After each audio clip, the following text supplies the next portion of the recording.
EBS FM 정경의 클래식 클래식.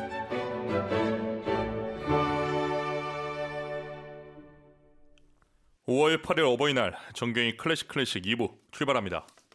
매주 목요일에 만나는 클래식 살롱에서는 전문가와 나누는 클래식 담소를 통해 클래식 음악이 주는 감동과 진심을 알아봅니다.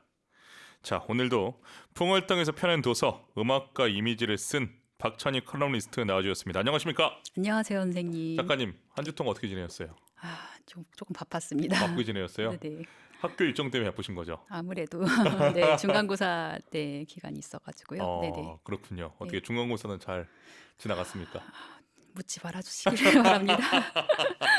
항상 그 시험은 우리에게 부담이 되죠. 그렇죠. 예. 네네. 참 이 시험 없는 삶을 살고 싶은데 네네. 생각해 보면 우리는 하늘나라 가는 데까지 시험 보는 것 같아요. 결국 모든 인생 자체가 시험인 것 같아요. 그렇죠. 네네. 그렇기 때문에 너무 스트레스 받지 마시고 네. 봄을 만끽하면서 지내시길 바랍니다. 감사합니다, 선생님. 자, 어버이날인데요. 어버이날 하면 혹시 기억나는 일이 있습니까?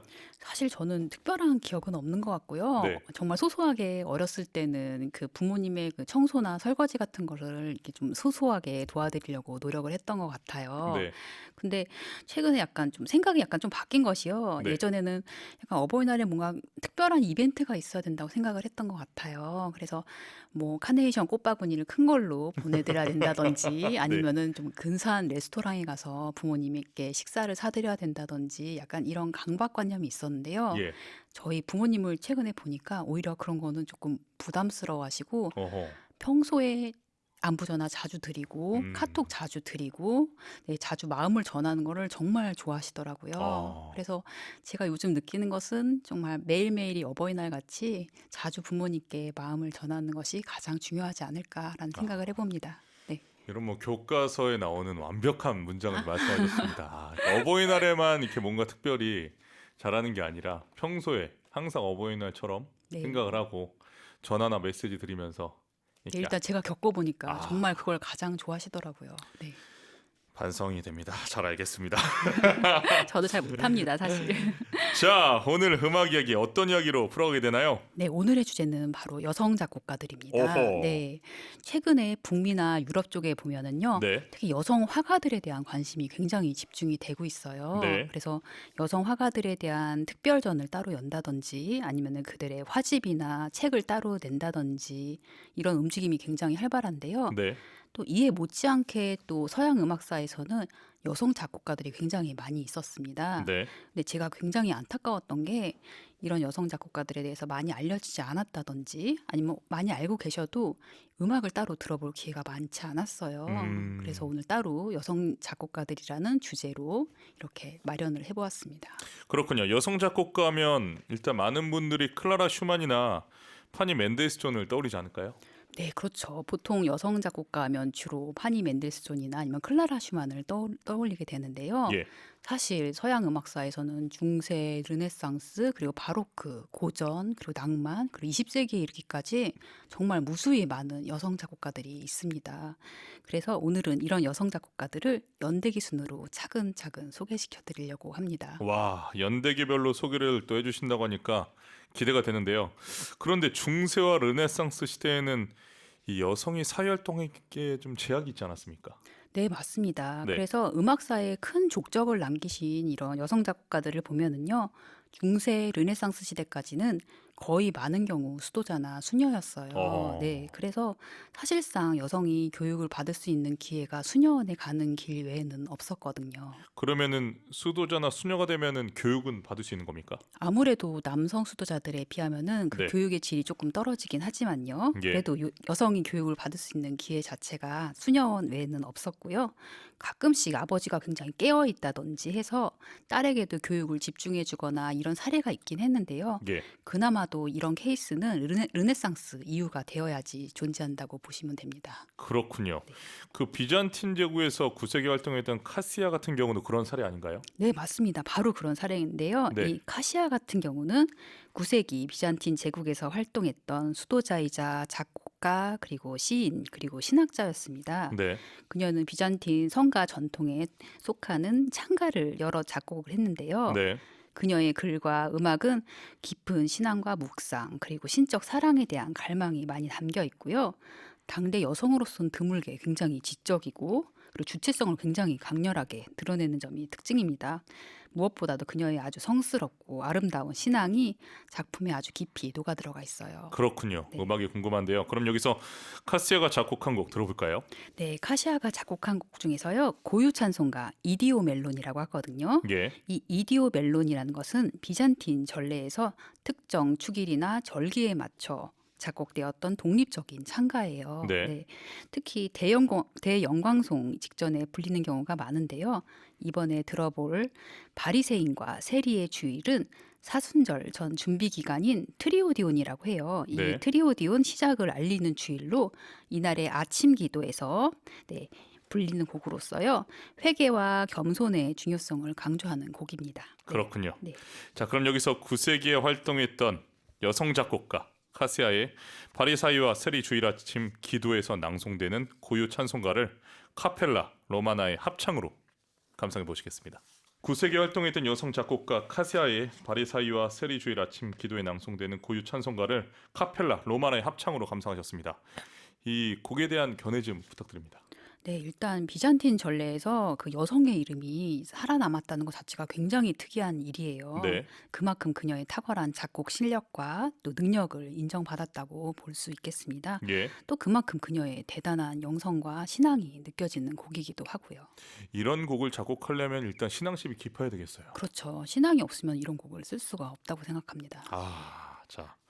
여러분 지금 정경의 클래식을 듣고 계시고요. 매주 목요일에 만나는 클래식 살롱에서는 오늘도 박찬희 칼럼니스트 우리 작가님의 책을 선물해드리고 있습니다. 풍월 땅에서 펴낸 음악과 이미지 받고 싶은 분들은 방송 소감과 함께 문자 보내주세요. 문자 번호는 샵1045 짧은 문자 50원 긴 문자는 100원의 정보 용료가 부과됩니다. EBS 라디오 풀 반디로는 무료 문자 보내실 수 있습니다. 자, 이번에 소개해 주실 여성 작곡가 누구입니까? 네, 이번에는 힐데가르트 폰 빙엔이라는 작곡가인데요. 네. 이분은 정말 다재다능한 천재였어요. 어허. 네, 이분은 중세 독일 베네딕토의 수녀이면서 신학자였고 작곡에도 능했고요. 게다가 시인이고 그림도 잘 그렸고요.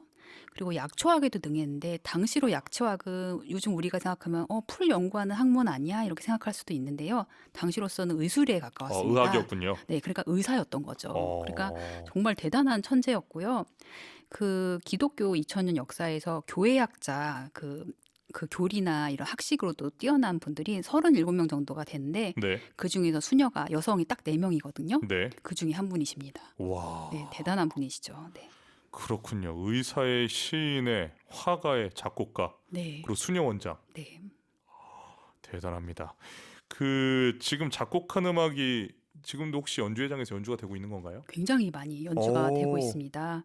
그중에서 오늘 우리가 들어볼 오 프론덴스 비르가는 네. 성모 마리아에 대한 찬가, 즉 안티폰으로서 네. 푸르고 생기 넘치는 가지여라는 뜻의 제목을 갖고 있습니다. 이 곡을 성모 마리아를 생명과 은총의 가지로 노래를 하면서요. 생명의 잉태, 구원, 그리고 신성한 연결성을 강조를 합니다. 비록 2분밖에 안 되는 굉장히 짧은 곡이에요. 네. 그런데 이 힐데가르트의 예술 세계를 느끼기에는 정말 부족함이 없는 아름다운 곡입니다. 아까 들어봤던 카시아랑 비교 감상해 보시는 것도 굉장히 좋을 것 같습니다. 알겠습니다. 바로 이 곡 들려드립니다. 힐데가르트 폰 빙엔의 창가 오 프론덴스 비르가 푸르고 생기 넘치는 가지어를 까르미나 칸티 스피리투알리 합창으로 들려드립니다. 힐데가르트 폰 빙엔의 창가 오 프론덴스 비르가 푸르고 생기 넘치는 가지어를 까르미나 칸티 스피리투알리 합창으로 감상하셨습니다. 야, 저는 이 1100년대 쓰여진 작품이 오늘날까지 남아있고 또 이렇게 연주를 할 수 있다는 사실이 대단히 놀랍습니다. 네, 그거 자체가 굉장히 경이로운 일이죠. 네. 이렇게 경건하고 성스러울 수 있나요? 그러니까요. 네. 자, 다음에 만나볼 여성 작곡가는 또 누구인가요? 네, 다음에 만나볼 여성 작곡가는요. 일단 먼저 이번에 그림을 보여드리도록 하겠습니다. 네. 이 그림은 여성 화가였던 아르테미시아 젠틸리스키가 그린 류트를 연주하는 성 세실리아라는 작품인데요. 네. 정확히 이 그림을 연상케 하는 작곡가가 한 명 있습니다. 바로 류트 연주에도 능했고요. 노래도 잘 불렀고요. 작곡가로서도 뛰어났던 분이에요. 바로 프란체스카 카치니입니다. 아, 카치니군요. 네. 저는 카치니의 곡은 저도 연주를 한 적이 있어서 아주 익숙합니다. 정말 꼭 들어보고 싶습니다. 정말.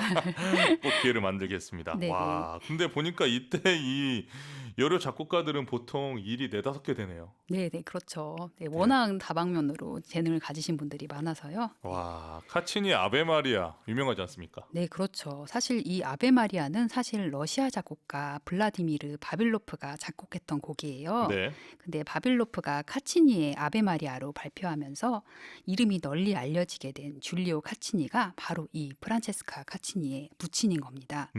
이 줄리오 카치니는 후기 르네상스와 그리고 초기 바로크 시대 이탈리아를 대표하는 작곡가이자 성악가 그리고 음악 교사였는데요. 특히 오페라 장르의 창시자로도 알려져 있습니다. 네, 프란체스카는 이렇게 유명한 작곡가의 장녀이기도 했어요. 앞서 류트 그림을 그렸던 아르테미시아와 프란체스카는 1620년 메디치 궁전에서 함께 활동을 하기도 했는데요. 네. 둘이 같은 공연에서 출연됐던 것으로 추정되는 기록까지 있어서요. 아마 서로를 잘 알고 있었고 심지어 예술적 영향까지 주고받지 않았을까라고 유추되곤 합니다. 그렇군요. 네. 3483 쓰시는 분, 현대 이전의 여성 작곡가는 정말 알기 힘든데 알게 돼서 너무 즐겁네요. 감사합니다. 몰라서 못 들었거든요. 네. 이분들의 음악을 클래식에서 자주 들을 수 있으면 좋겠습니다. 라고 너무 뿌듯하고 보내주셨습니다. 보람 있습니다. 이 우리 작가님이 여성 작곡가에 대해서 이렇게 상세하게 알려주시니까 우리가 이렇게 또 배우기도 하고 또 3483님 말씀처럼 몰라서 못 들었는데 네. 이제 알게 됐으니까 제 방송에서 자주 들겠습니다. 네, 알겠습니다. 감사합니다. 자, 여성이 활동하기 쉽지 않은 시대인 거 우리가 알고 있는데 지금 말씀하신 것처럼 예술적 또 동지가 있었다니 네. 네네. 그나마 다행스럽습니다. 그럼 여기서 프란체스카 카치니 음악 감상해 볼까요? 네, 이 곡은 1618년에 나왔던 그녀의 첫 번째 음악 작품집에 수록되었던 치아코나입니다. 보통 이 치아코나는 샤콘느라고도 하거든요. 네. 사실 이 치아코나 주제 자체가 워낙 유명해서 나 이거 어디서 들어봤는데? 라고 하는 느낌을 받으실 수도 있을 겁니다. 네, 낯섦 이런 속에서 익숙함을 또 우리가 찾을 수 있으니 반갑지 않겠습니까? 자, 여기서 프란체스카 카치니의 치아코나 카펠라 디 산타 마리아 델리 아졸리니의 연주로 감상하시겠습니다. 프란체스카 카치니의 치아코나 카펠라 디 산타 마리아 델리 아졸리니 연주로 감상하셨습니다. 3909 쓰시는 분, 수백 년 전의 여성 작곡가들의 음악을 2025년도에도 들을 수 있다는 게 참 오묘한 감정을 느끼게 해줍니다. 여성들의 활동이 상당히 제한적이었을 텐데 그때도 유리천장을 뚫는 여성들이 존재했군요. 박찬희 작가님의 폭넓고 깊이 있는 음악과 미술 설명 감사합니다. 보내주셨습니다. 자, 음악이 나올 때 작가님하고 좀 대화를 나눴는데 정말 이 여성들의 그 의지 또 이 능력 오늘 방송에서 더 한번 느끼고 있습니다. 자, 이번에 만나볼 작곡가 벌써 기대가 되는데요. 누구죠? 네, 이번에는 바바라 스트로치라는 작곡가를 들어보시겠습니다. 네. 예, 이 바바라는 이 프란체스카 카치니와 함께 17세기 이탈리아 바로크 시대의 가장 중요한 여성 작곡가 중에 한 분이세요. 특히 매우 호소력 있고 강렬한 성악곡들로 유명합니다. 혹시 바바라의 아버지도 음악가였나요? 아니요, 그렇지는 않아요. 아하. 근데 이 바바라 스트로치 아버지는 네. 줄리오 스트로치라고 해서 예. 굉장히 유명한 시인이자 자유사상가였어요. 한마디로 좀 깨어있는 분이셔가지고 바바라의 음악 교육과 그리고 사회 진출을 적극적으로 도왔습니다. 아버지의 영향이 컸군요. 네, 대부분 이런 사례들이 많습니다. 네. 그리고 그녀의 음악 스승은 프란체스코 카발리어인데요. 이분이 그 유명한 몬테베르디의 제자입니다. 네. 네, 그러니까 몬테베르디의 제자의 제자였던 거죠.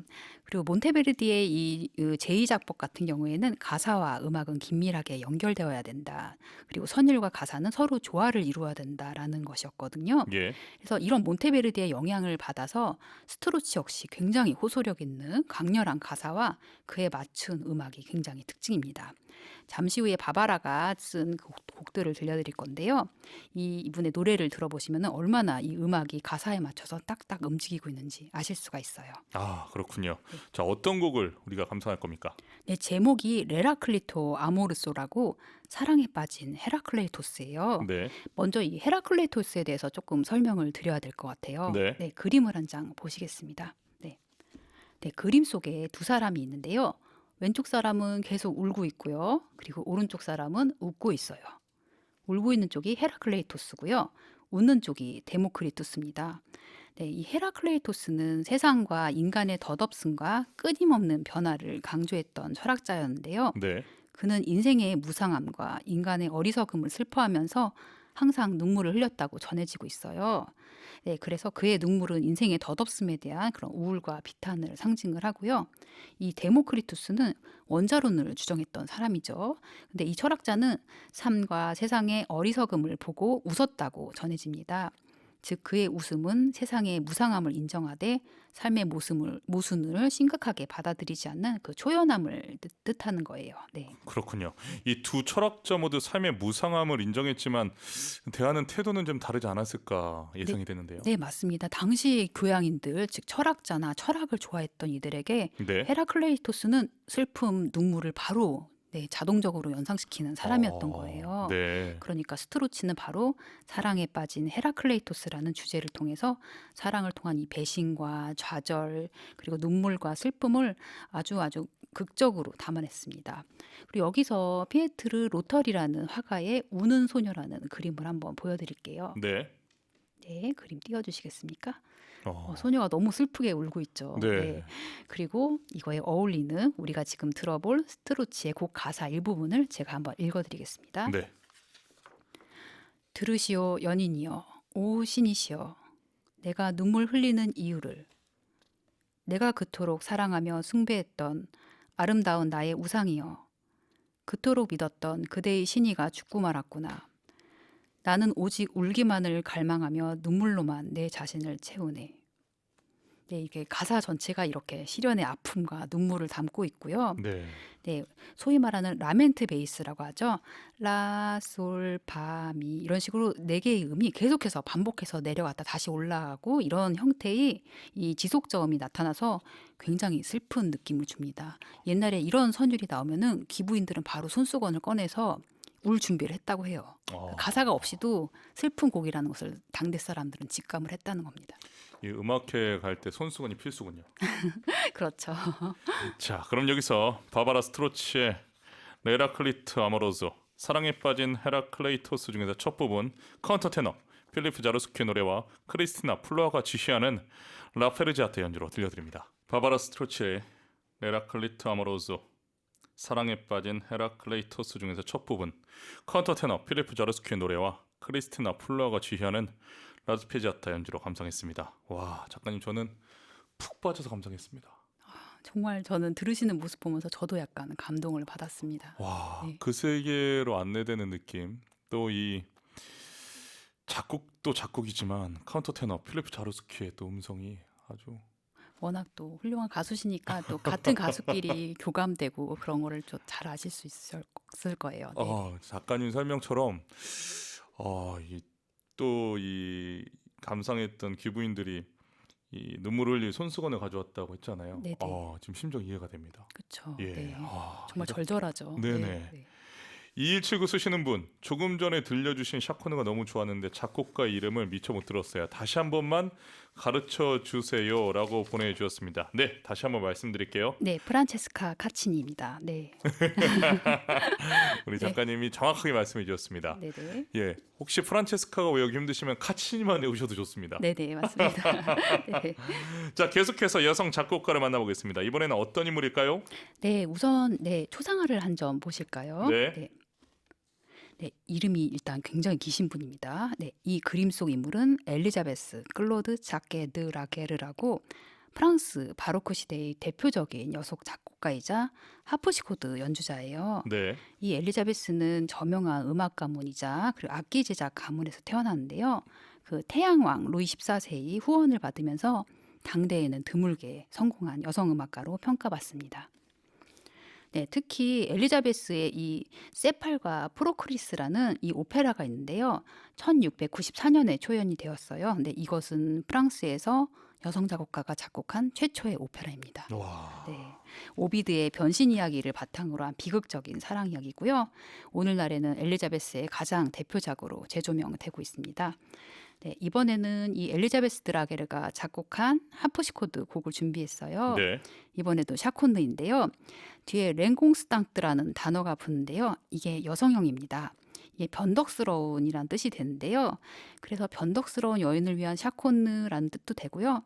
변덕스러운 샤콘느라는 뜻도 돼요. 네. 네, 프랑스 궁정 문화를 연상케 하는 우아함과 섬세함이 매우 잘 드러나는 곡입니다. 네. 또 이번에도 기대가 됩니다. 프랑스 궁정을 여러분 상상하시면서 한번 감상해 보실까요? 엘리자베스 클로드 자케 드라게르의 하프시코드 모음곡 1번 D단조, 8번 샤콘누, 랭콩스탕트, 변덕스러운 여인을 위한 샤콘누를 하프시코디스트 엘리자베스 파가 연주합니다. 엘리자베스 클로드 자라 다시 하겠습니다. 엘리자베스 클로드 자케 드라게르의 하프시코드 모음곡 1번 D단조, 8번 샤콘누, 랭콩스탕트, 변덕스러운 여인의 샤콘느, 하프시코디스트 엘리자베스 파의 연주로 감상했습니다. 이름이 길어가지고 발음하기 굉장히 한 어렵죠. 번에 못 읽는 이런. 맞습니다. 자, 또 이 하프시코드의 소리는 우리가 처음 방송 때도 얘기했지만 뭐랄까 뜯어서 내는 듯한 이 몽롱한, 그렇죠. 몽환적인 그런 몽환적인 느낌이 있죠. 느낌이 네. 이건 또 다른 빠짐으로 인도를 하는 것 같아요. 네, 그러면서 굉장히 사색적인 느낌도 있습니다. 여운도 굉장히 커가지고요. 네. 자, 생각보다 여성 작곡가를 탐구하는 시간이 아주 흥미롭습니다. 이렇게 많은 여성 작곡가가 있었다니 저도 아주 기쁘게 배우고 있는데요. 이번에는 누구입니까? 네, 이번에 들어볼 작곡가는 마리안나 마르티네스인데요. 네. 오스트리아 빈에서 모차르트나 하이든 시대에서 활동을 했던 작곡가입니다. 일단 이 마르티네스라는 성을 들어보시면요, 약간 유추가 되실 수도 있으실 텐데요. 스페인계예요, 원래 가문은요. 네. 근데 빈으로 이주를 한 사례인 거죠. 어허. 네, 이 마르티네스는 당시 여성 작곡가로서는 드물게 국제적인 명성을 얻었던 작곡가이기도 합니다. 국제적 명성을 얻을 정도면 음악 교육 제대로 받은 겁니까? 네, 맞습니다. 이 마르티네스의 그 스승들을 보면요, 정말 호화찬란한 라인업을 가지고 있습니다. 일단은 하이든에게서 하프시코드 레슨을 받았고요. 네. 그리고 포르포라라는 또 유명한 작곡가가 있습니다. 그분에게서는 또 성악을 배웠고요. 네. 그리고 요한 아돌프 하세라고 당시 가장 유명했던 오페라 작곡가가 있어요. 네. 또 이분에게서는 또 작곡을 배웠어요. 그러니까 한마디로 유명한 작곡가들은 모두 그녀의 스승이었던 셈입니다. 네. 이야, 그러면 니콜라 포르포라는 작곡가이자 성악가였습니까? 네, 맞습니다. 그분은 성악이 워낙 또 특출나 가지고요. 예. 오페라랑 모테트 같은 이런 성악곡에도 굉장히 뛰어났던 분이시죠. 네. 흥미롭네요. 네, 일단 이 마르티네스는 이 건반악기나 살롱 음악 같이 이런 소규모 음악뿐만이 아니라 이런 미사곡 같은 대규모 종교 음악에도 굉장히 능했거든요. 네. 네, 그녀의 작품은 이탈리아 스타일의 영향을 많이 받았고요. 특히 하프시코드 연주는 그 카를 필립 에마누엘 바흐의 차남이죠. 네, 그분과 비견될 정도로 굉장히 뛰어났던 분입니다. 심지어 모차르트의 1768년 쾌엘 번호 139번, 최근에는 47A로도 불리죠. 네. 이 미사가 마르티네스의 디장조 미사에게서 영향을 받았다는 말도 있어요. 왜냐하면 모차르트가 당시 12살이었고 예. 네, 마르티네스는 당시 24살 정도가 되었었거든요. 둘이 띠동갑이에요. 마르티네스가 연상이었고요.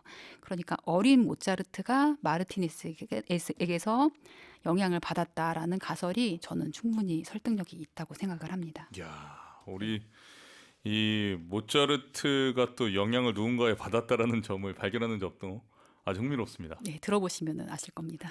네, 여기서 마리아나 마르티네스의 딕시 도미노스, 짤츠부르크 호프 무지크 합창과 연주로 감상하시겠습니다.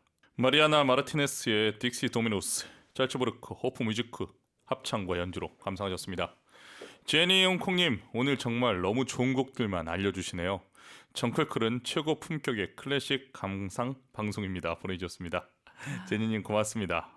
우리 작가님 덕분에 우리 방송의 품격이 높아지고 있습니다. 정말 보람 있습니다. 저절로 미소가 나오네요. 네. 박용래님 어버이날에 기호강합니다. 너무 좋아요 보내주셨습니다. 박용래님 오늘 어버이날 축하합니다. 자 마지막으로 소개해주실 여성 작곡가 누구입니까? 네, 이번에는 파니 멘델스존입니다. 네. 오늘 아마 소개해드린 분 중에서 가장 유명한 분이시죠. 네. 애청자 여러분께서도 잘 아시는 것처럼 펠릭스 멘델스존의 누나입니다. 네. 네, 결혼 후에는 남편 성을 따라 파니 헨젤이라는 이름으로도 알려져 있죠. 어마어마한 재력에다가 뛰어난 재능까지 가졌지만 안타깝게도 마음껏 꿈을 펼칠 수는 없었던 인물 아닙니까? 네, 맞습니다. 파니 멘델스존은 1805년 독일 함부르크에서 매우 유복한 유대인 가정에서 태어났습니다. 워낙 어린 시절부터 뛰어난 음악적 재능을 보였는데요. 당시에는 좋은 집안의 여자가 음악 활동을 따로 하고 사회 활동을 하는 것은 많이 금기시되던 시절이었어요. 네, 그래서 집안에서만 재능을 펼칠 수 있었던 사례인 거죠. 동생 펠릭스 멘델스존이 마음껏 음악 교육을 받으면서 피아노나 전곡 분야에서 작곡 분야에서 뛰어난 재능을 발휘하는 것을 네, 옆에서 약간 지켜보는 기만 하고요. 생전에 파니는 약 500곡 이상의 작품을 작곡했지만 여성이라는 이유로 대부분 출판되지 않았습니다. 특히 초기에는 파니의 작품 중 일부는 동생 펠릭스의 이름으로 출판되기도 했습니다. 너무 안타까운 일이죠. 얼마나 많은 여성들의 재능과 노력이 이런 식으로 가리워졌을까요? 네, 파니 멘델스존의 노트루드 사단조는 밤의 정경을 담고 있는 아주 아름답고 사생적인 작품입니다. 좀 분노가 차오르네요. 분노까지요. 이럴 수가 있습니까? 근데 예전에는 네, 그런 경우가 워낙 많았으니까요. 그래도 우리가 이거를 이렇게 알고 있으니 다행입니다. 네, 그래서 이런 것이 굉장히 의의가 있는 것 같습니다. 네. 네. 제가 생각하기에는 이렇게 알려지지 않고 모르는 일도 많을 것 같아요. 네, 화가도 그렇고요. 네. 네, 여성 음악가들에 대해서 이런 사례가 굉장히 많습니다. 자, 여러분 음악은 잠시 후에 들려드리겠습니다. 오늘 여성 작곡가를 소개해 주셨는데 뭐랄까요, 하나같이 시대를 잘 타고났으면 그 실력을 마음껏 정말 세상에 펼칠 수 있었을 텐데 그 시대에 태어나서 좀 안타깝다라는 생각이 저는 들면서도 또 방금 우리가 낳는 대화처럼 그럼에도 불구하고 또 우리가 그 사실을 알아서 지금 다시 공부하고 감상하고 이렇게 알릴 수 있어서 다행이라는 생각도 듭니다. 너무 좋은 코멘트를 해주셔서 네, 정말 감사합니다. 오늘 우리 또 애청자분들의 반응을 보니까 몰랐는데 함께 알게 돼서 기쁘다라는 메시지를 우리가 많이 받았잖아요. 그렇죠. 그래서 네. 오늘 또 우리 작가님의 이 코너를 통해서 여성 작곡가의 이 높은 실력을 다시 한번 좀 알릴 수 있지 않았나 생각합니다. 네. 자, 다음 주에도 음악 이야기 기대하겠습니다. 네, 감사합니다. 한 주 동안 건강하시고 다음 주 뵐게요. 네, 감사합니다. 자, 네. 박찬희 컬러니스트 보내드리면서 파니 멘델스존 노트루노 G단조를 피아니스트 헤더 슈미트 연주로 들려드립니다.